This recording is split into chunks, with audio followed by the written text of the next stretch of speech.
What do we expect from not just Europe, but also from Americans when chemical weapons are introduced into this conflict, which the intel community believes, based on the misinformation being spread by Putin's generals and useful idiots in the United States?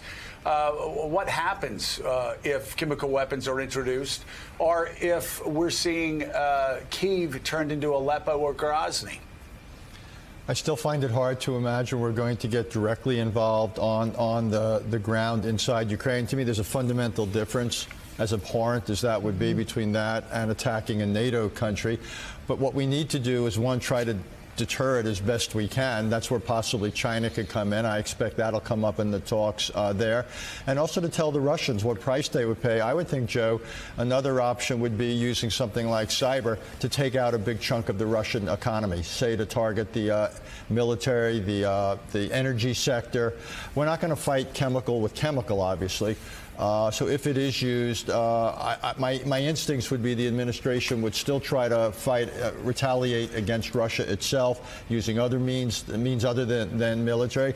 The only other possibility would be within Ukraine to create some sort of then large humanitarian zones, rather than, again, fight the war, if you will, as a protagonist, to see if you couldn't carve out big parts of the country where people could escape to, something like that. But that just gets awfully messy.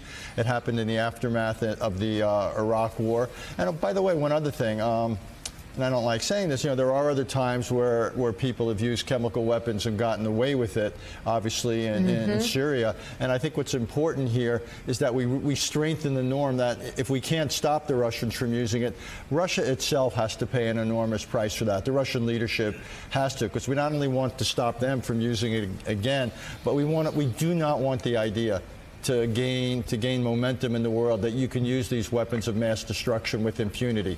So whatever it is we do, it's got to be severe in terms of exacting a price. So, Richard, let's talk about going to the UN General Assembly. Obviously, Russia and China would veto such an idea in the Security Council, but go to the General Assembly, get a vote, and possibly do the same thing in Western Ukraine that we did in Syria. And it worked in Syria for the most part, and that is have humanitarian safe zones. Possibility. Look, you can do an end run around the Security Council. As you say, there's no vetoes in the General Assembly. I'm just not sure yet we're going to have the votes in the General Assembly, and also to join a peacekeeping mission of sorts, to create humanitarian zones. It's one thing in Syria. To do it in a country that one of the world's great military powers, for all their weaknesses, Russia still is one, is fighting. That's a big swallow for the UN. So I'm not saying it shouldn't happen, Joe. I'm just not positive yet that it would happen. That a lot of these countries, which have essentially tried to keep their heads down and avoid taking sides, avoid getting involved. I'm not yet persuaded they're ready to step in. Maybe, though, as you suggest, something as horrific as chemicals might be what puts them over the line. I hope we don't find out, but we may well. All right. All right, Richard Haass, thank you very much.